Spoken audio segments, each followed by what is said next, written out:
Hello everyone, आप सब कैसे हैं। मैं उम्मीद करता हूं कि बहुत अच्छे होंगे और अपनी पढ़ाई को बहुत अच्छे से कर रहे होंगे। मैं Akash Kumar वडाना ICT virtual classroom में आपका बहुत बहुत स्वागत करता हूं मेरे प्यारे बच्चों। जैसे आपको पता है मेरे प्यारे बच्चों, बेसिकली हमारी आपका जो है 11वीं क्लास है और 11वीं क्लास में हम लोग देख रहे हैं पॉलिटिकल साइंस। और पॉलिटिकल साइंस के अंतर्गत हम लोग देख रहे हैं आपका न्याय समानता, और उसी पर हम लोग बात कर रहे थे। हमने कल रॉल्स का जो न्याय सिद्धांत था हमने उसको देखा, और रॉल्स सिद्धांत में न्याय को देखा कि कैसे न्याय करना चाहिए, क्या सही है, क्या करना है, और हम कैसे आपका निर्णय ले किसी के बारे में, और कैसे उस उत्तर देने का प्रयास किया, और कौन कौन से रास्ते हमने खोजे हैं। उस चीजों को हमने आपका देखा और जाना, और इन पर हमने प्रयास भी कर लिया। क्लियर है? इतना हम लोग देख चुके थे, और इतना सारा सब कुछ जानने के बाद इतना सारा कुछ सब कुछ हम लोग देख भी चुके थे। ठीक है, आगे बढ़ जाए खुद। इसलिए हर कोई सबसे बुरी स्थिति में मद्देनजर में समाज की कल्पना करेगा। कैसे है? जो समाज है उसकी कल्पना करेगा। ये हमको देखना है, मद्देनजर में समाज की कल्पना कैसे होती है, क्या स्थिति है कल्पना की, ये हम लोग आपका देखते हैं। खुद के लिए सोच विचार कर सकने वाले व्यक्ति के सामने स्पष्ट होगा कि जन्म में सुसंपन्नता है, कुछ विशेष अवसरों का उपभोग करेंगे, खुद दुरुपयोग की स्थिति का जन्म से वंचित हो जाएगा और कोई अवसर पैदा ना होगा। यह तय होगा कि इसलिए कि स्वयं सार्थक करने वाला हर कोई व्यक्ति उचित व्यवस्था होगी, और वह संगठन में ऐसे नियमों के बारे में सोच जो कमजोर तबके के लिए आपका सुनिश्चित कर सके। इस प्रयास में दिखेगा कि शिक्षा, स्वास्थ्य और आवास जैसे महत्वपूर्ण संसाधन सभी लोगों के वरीय से, चाहे वो किसी वर्ग के ही क्यों ना हो। कैसे हैं? वो चाहे वर्ग विशेष के ही क्यों ना हो। ठीक। बेशक अपनी पहचान को स्मित करना और अज्ञानता के आवरण में खड़ा होने की कल्पना किसी के लिए सहज नहीं थी। कह रहे जो कल्पना है वो किसी के लिए क्या नहीं थी, आपका सहज नहीं थी। लेकिन अधिकांश लोगों के लिए यह भी उतना ही कठिन है कि वे आत्मत्यागी बने और अजनबी लोगों के साथ सौभाग्य की हिस्सेदारी करें। यही कारण है कि आदत आमदन को त्याग कर वीर जोड़ें और मानवीय दुर्बलताओं और सीमाओं को मद्देनजर हमारे ऐसे ढांचे के बारे में सोचना बेहतर होगा जिससे कि असाधारण कार्यवाही जरूरत रहे। अज्ञानता के आवरण में वाली स्थिति विशेष है और उसमें लोगों से सामान्य रूप से किसी विवेकशील मनुष्य की उम्मीद बनी रहती है और उनके अपने सोचने में हित अच्छा हो और उपेक्षा रहती है।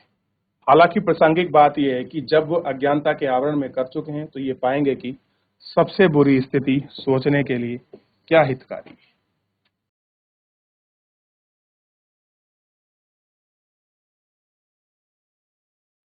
हो गया? देख लिया आपने? मैंने सुना है कि न्याय में देर होना अंधेर होना है। लोग ऐसा क्यों कहते हैं?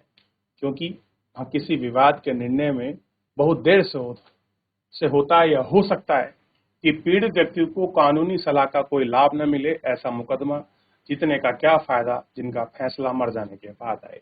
इतनी दुख की बात है कि न्याय तो हो जाएगा लेकिन फायदा है क्या अगर वो मरने के बाद आए। ठीक, ऐसा फैसला ही क्या। ठीक,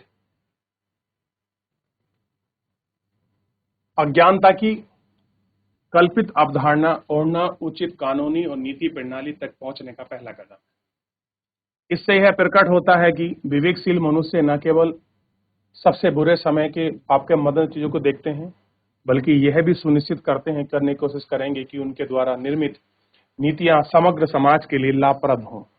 दोनों चीजों को एक साथ चलाना, चूंकि कोई चीज नहीं जानता है कि आगामी समाज में कौन सी जगह ले ले, इसलिए हर कोई ऐसे नियम चाहेगा कि वे बुरी स्थिति में जीने वालों के लिए पैदा हो, तब भी वे रक्षा कर सकें। इसलिए उचित तो यही होगा कि सुनिश्चित करें कि कोशिश करें कि उसके द्वारा चुनी गई नीतियां बेहतर स्थिति वाले हों, कमजोर ना हो, क्योंकि संभव हो पाएगा कि खुद के भविष्य के लिए समाज में सुविधा संपन्न स्थिति पैदा हो गई है। इसलिए यह सभी के लिए हित होगा कि निर्धारित नियमों और नीतियों में संपूर्ण समाज का फायदा होना चाहिए, किसी एक खास हिस्से में नहीं। निष्पक्षता और विवेक समता कार्यवाही के परिणाम स्वरूप, न कि परोपकार का उपकार हो। कैसा है? जो परोपकार है उसके लिए।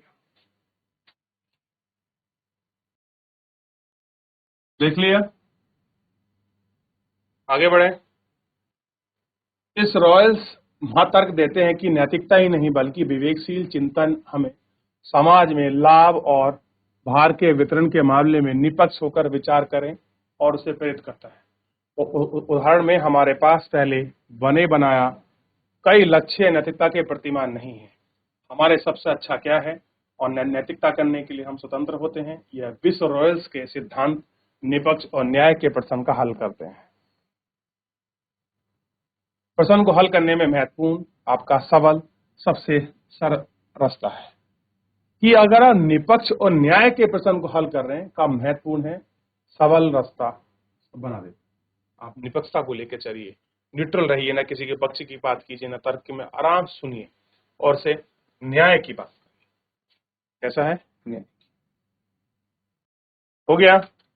अब सामाजिक न्याय का अनुसरण, हम सोशल जस्टिस का कैसे अनुसरण करें, क्या कुछ करें, देख लिया। यदि किसी समाज में बेहिसाब धन दौलत और उसके स्वामित्व के साथ जुड़ी सत्ता का उपभोग करने वाले बहिष्कृत और वंचितों के बीच गहरा स्थायी विभाजन मौजूद है, हम तो कहेंगे कि सामाजिक न्याय का अभाव है। अगर कहीं पर गहरा और स्थायी विभाजन है तो वो कैसा है? वो सामाजिक न्याय का अभाव। कहां पर? ध्यान दीजिए, यदि किसी बेहिसाब धन दौलत और उसके स्वामित्व के साथ जुड़े उपभोग करने वाले बहिष्कृत और वंचितों के साथ गहरा स्थिति विभाजन है, आप धन दौलत वाले हैं और उसके साथ जो आपके स्वामित्व उपभोग है उनके बीच डिफरेंसेस है, तब क्या है? और वो बहिष्कार और वंचित हैं, तभी क्या कहेंगे? सामाजिक न्याय का अभाव है। हम सिर्फ समाज में विभिन्न व्यक्तियों के जीवन यापन के सिर्फ विभिन्न स्तरों की चर्चा नहीं करेंगे। न्याय के लोगों में रहन सहन तौर तरीके का पूर्ण सम्मान एक रूपता की आवश्यकता नहीं है। सबका रहन सहन एक सा हो, पूर्ण रूपता हो, समानता नहीं, लेकिन उस दिन को अन्यायपूर्ण ही माना जाएगा।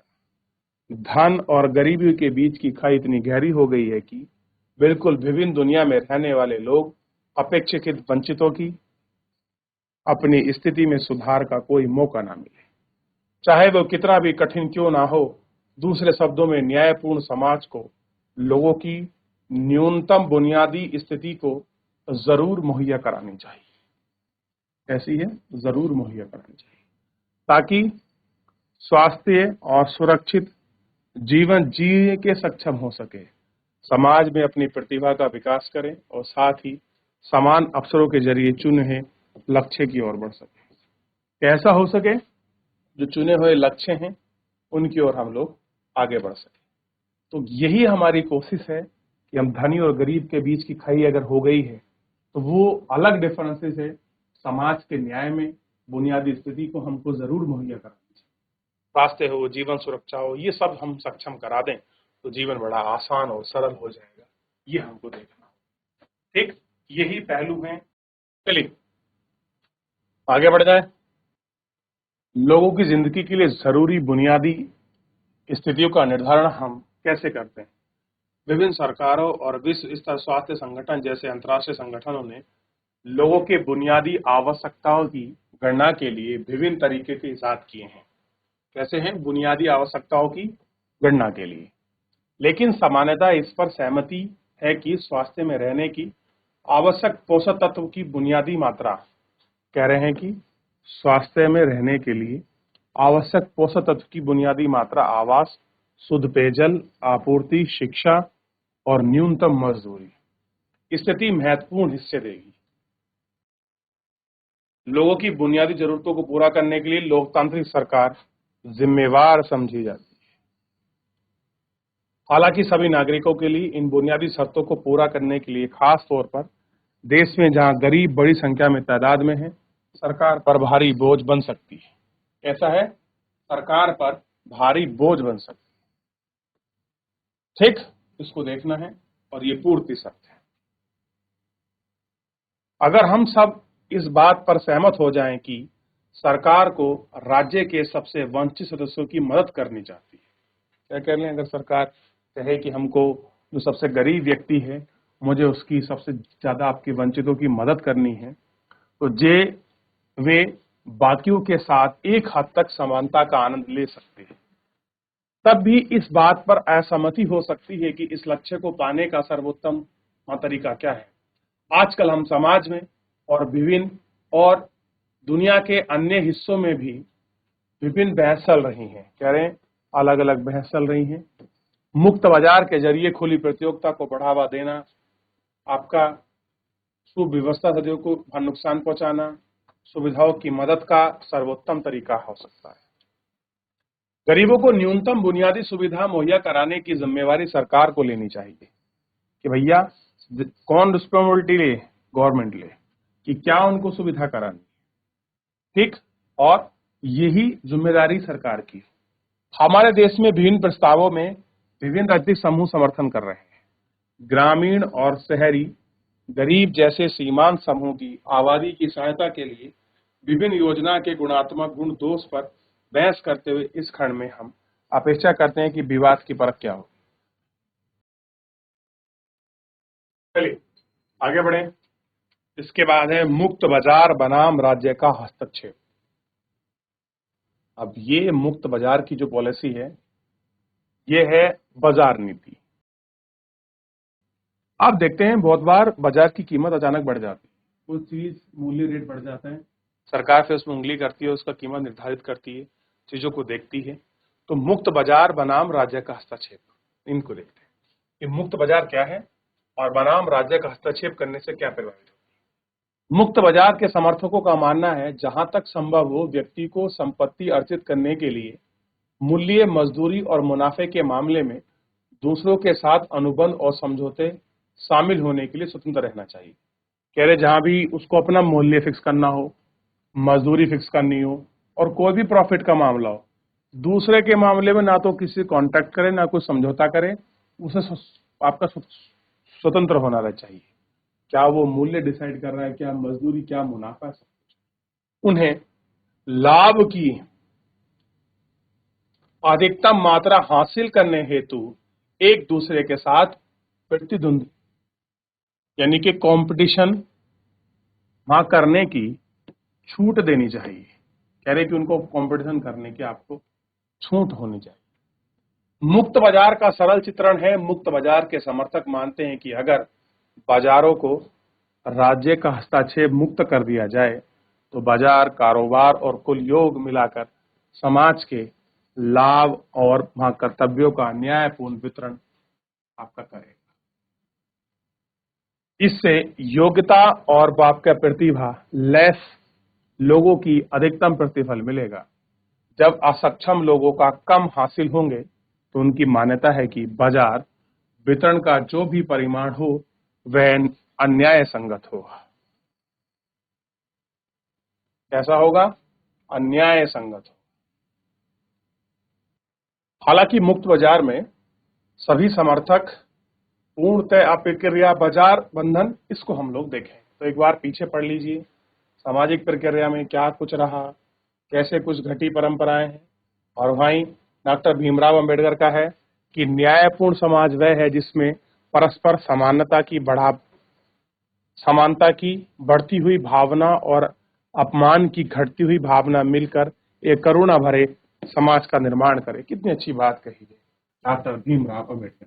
चलिए, तो फिलहाल इस पूरे बाजार की स्थिति को, समानता को अलग अलग रूप में भी हम लोग देख रहे हैं। फिलहाल आज के लिए इतना ही, मिलते हैं नेक्स्ट लेक्चर में। धन्यवाद।